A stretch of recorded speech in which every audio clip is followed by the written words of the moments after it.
It's Rhonda with Climbing Culture Daily and here with some pop life. And of course, everybody is talking about Mr. Aubrey and his drop the other day. What did I miss?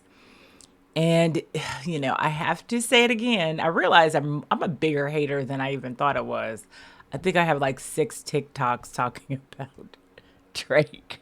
And I didn't realize. I was like, oh my God, this band is on my nerves. But with that said, I watched the little video and listened to the song, and it's interesting. I think if Drake had a different subject matter for this, it actually probably would have been a nice little pop. I think it's better than Nokia in some ways, but unfortunately, again, Drake demonstrates how tone deaf he is, how really unevolved he is as a person. And I really, I'm getting to the point, I'm also having some weird level of empathy for him because it's just getting pathetic.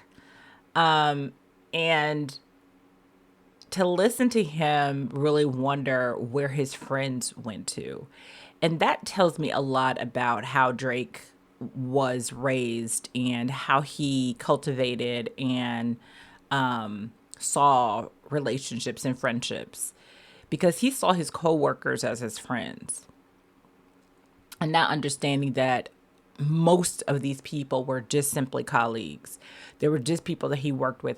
Mind you, you can have a blast with your coworkers, but then you go home and you go do your other things and you just see them on the job for the most part. Some of us have, cultivated some really strong workplace friendships, but that's where you keep it, right? And so you could have really deep conversations on the job with people that can know all your business. But at the end of the day, for the most part, they're your coworkers. And I think Drake truly saw a lot of these people as his friends. It also makes me wonder when he stopped seeing even Kendrick as a friend, though, right? And when did that kind of break apart? And it looked like, based on how he responded to the Control verse, it was a long time ago where that situation just fizzled out. And his sensitivity about that and not understanding the context of that verse. But fast forward, he calling himself Iceman. Regardless if you think it's from the mob boss serial killer dude. I remember watching the documentary about him on Netflix, or some other. I mean, there's so many theories about is it a Marvel character or DC character that's named Iceman? But anyway, whatever the theory, it's still another tone deaf situation where, one, in the state that we are in, and I've heard this said multiple times with with ICE and what's ICE is happening, and we can't even use that he's a Canadian because Drake lives in Houston a lot of the time, and he knows what's happening in this country. So calling himself the Iceman is a really, horrible thing. But then on the other side of it, calling yourself the Iceman, if you're relating it to this mobster, serial killer dude, it's just as bad. Drake forgets he's in the middle of a lawsuit that says that his life was in danger. He was scared to move around. I don't know what but being called a pedophile harmed him. Being called a name harmed him. Now, mind you, he has a video with 80 guns, and he's liking himself to some mobster dude. I don't understand how these things work in his brain. And again, even in those 6, 7, 8, 9, 10 TikToks that I've made about Drake, it goes back to again him not having good counsel. He has nobody that is willing to open their mouths and tell him about himself in love. I actually tweeted to Kevin Durant the other day, like he read it, but because he was, made his profession of love for Drake still. I'm like, if you're the one friend that's left, what are you saying to this man? What conversations do you have with this person? Do you just keep hyping him up? Or do you hold a mirror to him and say, look, you really got to do some checking? And is this the time for you to be dropping an album? It really isn't. Drake really needs to go away. He needs to chill out. He needs to go enjoy life, touch some grass, do something, and then come back.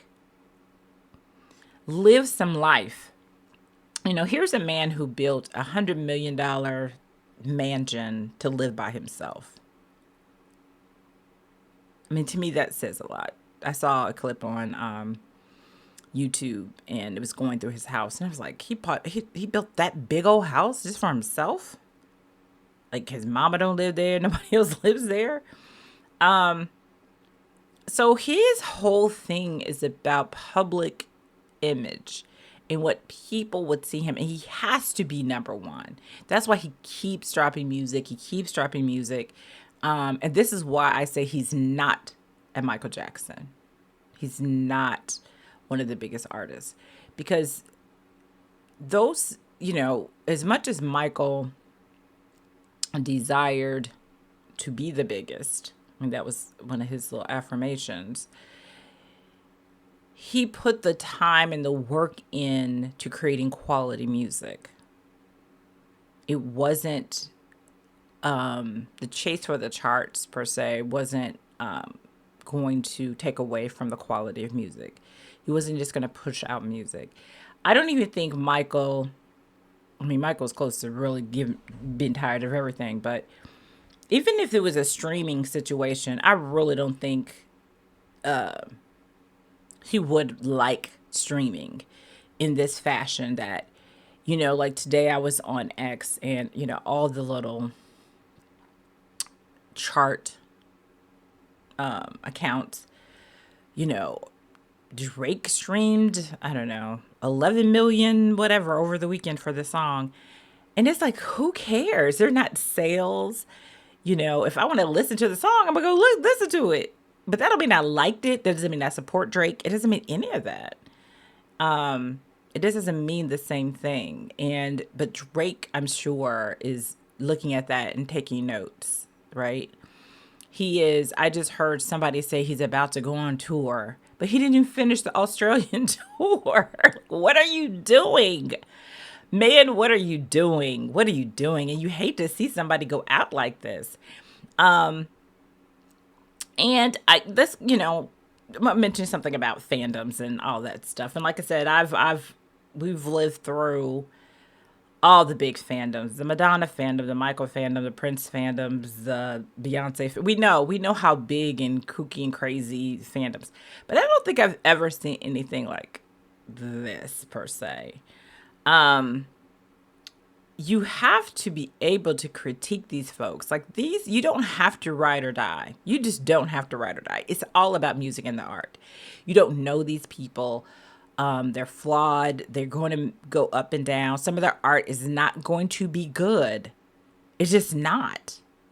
And you should be able as a fan to say, you know what, this album sucked. Or I don't like how he did that or she did that.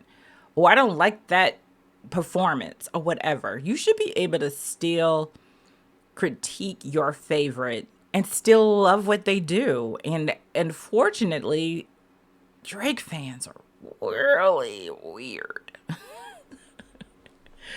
Really strange group. That I just saw another account say something about Drake's gonna, drop this album and it's gonna be bigger than GNX could ever have been. And I was like, well, what does that have to do with what? So is he making the album to beat GNX, or is he making an album because he wants to create some art And see, that's where he becomes the pop guy, because it's not about substance and art. It's about charting and having throwaways, And Drake is becoming, even though he's had his runs as number one and, all of that, but he's becoming a throwaway, and it's because of himself. It has nothing to do with Kendrick, it has nothing to do with this beef, it has nothing to do with anything. He himself has shown that he is not authentic. He doesn't treat people well. And he actually doesn't care about the quality of music and demonstrating growth and being able to pour things out into his art. He is so McDonald's. McDonald's serves $1 billion. What did it say? 1 billion people a day? What's the little sign? I mean, they're their biggest. If that's the goal, right? But I think you lose something when you are trying to appease everybody. And that's the issue. In that he's almost 40, and I don't believe Drake has to go away, but I definitely believe Drake has to grow up. And he really truly needs to think about just the next phases of life. I'm not listening to the Iceman album because I have consistently been a non-Drake fan since 2000 and whatever. So it's not new. It has nothing to do with Kendrick. It has nothing to do with anything. He's not my guy. His music doesn't resonate with me. And I'm not a pop girl either. Me and my daughter laugh because pop music, like, it just doesn't, I don't know. It's just something when it seems very airy and Drake is always very much read as a poppy dude. And I'm like, it's nothing there. It's McDonald's. It's McDonald's. So, we look forward to July 11th and seeing what that drop is going to look like with the clips and this other music. I really want to get into more what's happening in R&B. That's actually my favorite genre. And also there's some what's happening with female hip hop as well. I think that gets overlooked. Unfortunately, I think what happens with female hip hop artists is they've gotten into, well, it's with across the board. This is what happened where you start pushing just one side of a certain type of music and you don't get the breadth of it. So as much as we know Sexy Red is out there, but there's also Rhapsody and there's Lil Sims. There's other folks out there that we could be listening to. So I'm going to try to dig into some of that. But that was my little take. I'm going to get off. But thank you for Pop Life today. This is Rhonda, Climbing Culture Daily. Until the next time.